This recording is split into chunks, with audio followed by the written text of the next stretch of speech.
Welcome to the third video in the series where I try to get my point across that young people should care about politics. It's because it really impacts us and we need smart, strong, capable young people who care to get involved. This video is going to be a little bit different. I want to talk about one of the reasons that I really became interested in politics and one of the people that inspired me to get interested in the field and eventually now studying political science and pursuing a career in politics. For me, that person, one of the people, there's a lot, but one of them is Jackie Kennedy. I've always loved her. I love fashion and I love politics, and she literally is both those things.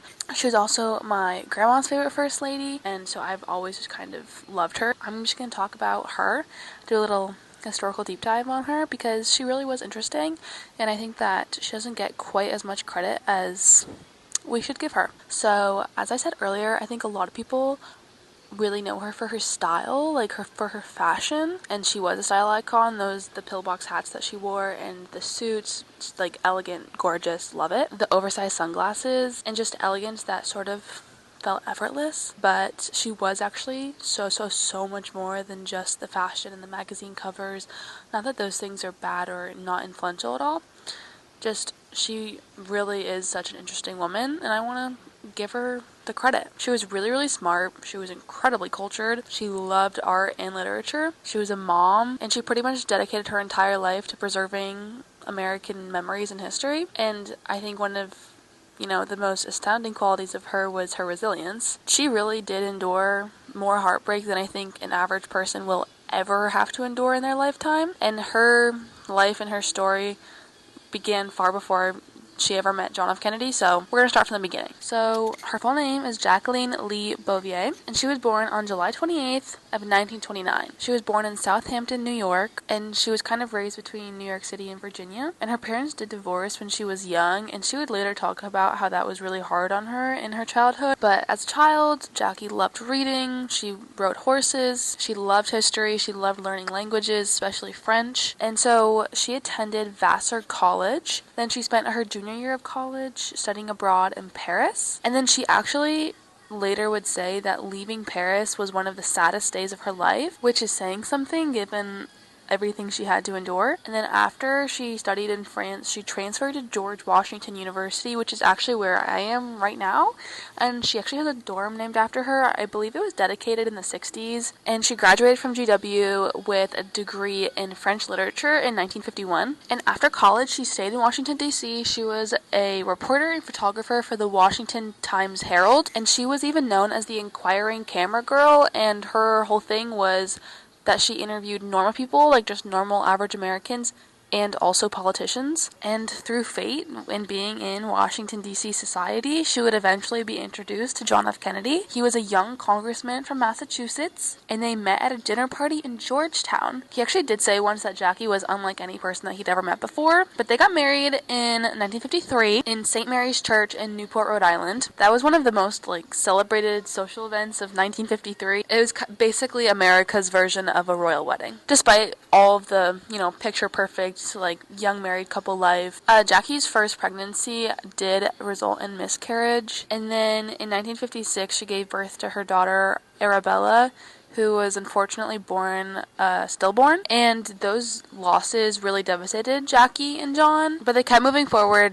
John F. Kennedy kept pursuing his political career, and then in 1957, Caroline Kennedy was born. And then a couple years later, John F. Kennedy Jr. was born in 1960, and he was actually born just weeks before John would take office. Americans were so excited to have a young family in office. It probably seemed like a fairy tale. I can only imagine. I think I would be excited. It would just feel so energetic and hopeful, and people would even call it Camelot just because they were so young and Americans were so hopeful, and their life really did seem picture perfect. And as First Lady, Jackie really did transform the White House into something a little bit more than just, the white building that the president lives in. She restored historic rooms in the White House, and she would collect important artifacts, and she actually put them in a museum. It's called the People's House. It's right across the street from the White House in D.C. It's the coolest place ever, and she set up the association that funds that. But those efforts really reminded Americans that our history isn't just politics and law, It's memories and nostalgia and fighting and hope and culture and art. She actually did a televised White House tour, which was watched by millions. It basically went viral as a thing in the 1960s can go. It went viral. And she actually won an Emmy from that. But then, unfortunately, in August of 1963, Jackie Kennedy gave birth to her son. His name was Patrick Bouvier Kennedy. He was born prematurely and he only lived 2 days. From about that time to November, she really stopped doing a lot of public events, which is actually what really makes John F. Kennedy's assassination just that much worse. That day was one of Jackie's first events back in the public eye. She was wearing a pink suit. There's even footage of her getting ready for the event beforehand, and she was just excited and hopeful, and because, re-election campaigns were ramping up, but then we all know what happened. Dallas, Texas, November 22nd, 1963, John F. Kennedy was shot in the back of the head by Lee Harvey Oswald. People were supposed to see Jackie Kennedy, first appearance back in the public eye, smiling, looking perfect in her pink outfit, and instead they see their president, the youngest president ever elected in office, shot in the back of the head. And I think that photo of John F. Kennedy slumped over with Jackie Kennedy crawling over him is just one of the most heartbreaking parts of American history. But people really were so excited for that event. They lined the streets. They loved John F. Kennedy. There was this fairy tale like couple in the White House, and they wanted him to win the next 4 years in office. And he gets shot, and she has to yet again endure another loss. I seriously don't know how, but despite all of that, she really was the most composed any normal human could have been. You can watch interviews and things from that day and that time, and she is just so calm. She even refused to take off the pink suit with all the blood and stuff on it because she wanted people to see what they had done. Despite all of that, Jackie really, really was the one who took charge of John F. Kennedy's legacy and made sure that Americans remembered him in the way that we do. Obviously I wasn't alive during those times, but even the way that we think about that era now is so nostalgic and powerful and just overall positive, I think. And so she really took hold of his reputation, and I think she understood how powerful hope and inspiration can be and how our